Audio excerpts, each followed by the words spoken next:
Now that you have a team, what you can do in order to organize different ways of being able to collaborate, you can set channels within your team.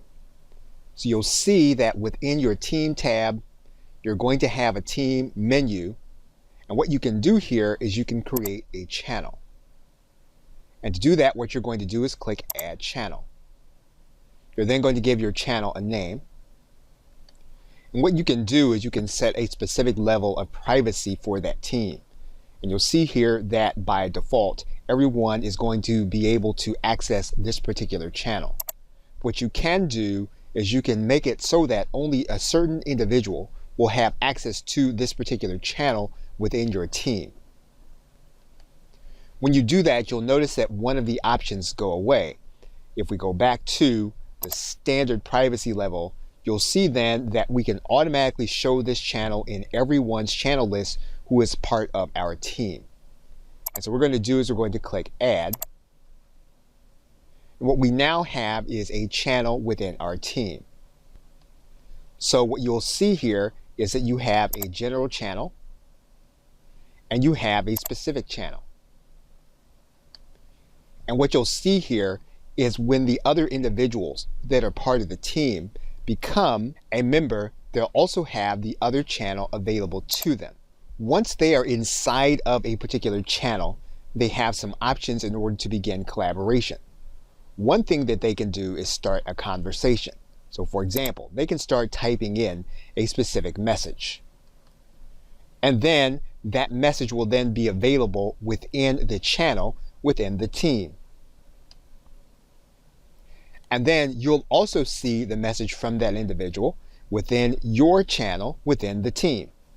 Now there are plenty of activities that you can do within the specific channel in terms of starting a conversation.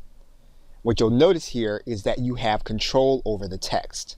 What you'll see here, so if we click this button, you'll have the ability then to format the text.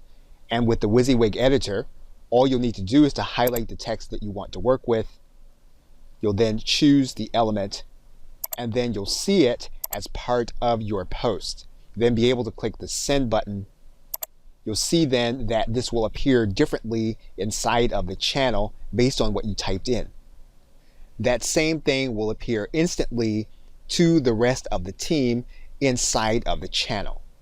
What you can also do within the channel is you can upload specific files. For example, so the individual can start another conversation, and when they type in, what they can do is they can include or attach a specific file. So by doing that, all they'll need to do is to click this paperclip.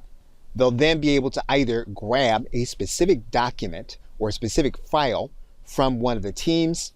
They can grab it from OneDrive, or they can also grab it from their computer. So in this case, we are going to grab a document from our computer. Now, once the document is part of the post, what that individual will need to do is they'll need to click this send button. They'll then send this.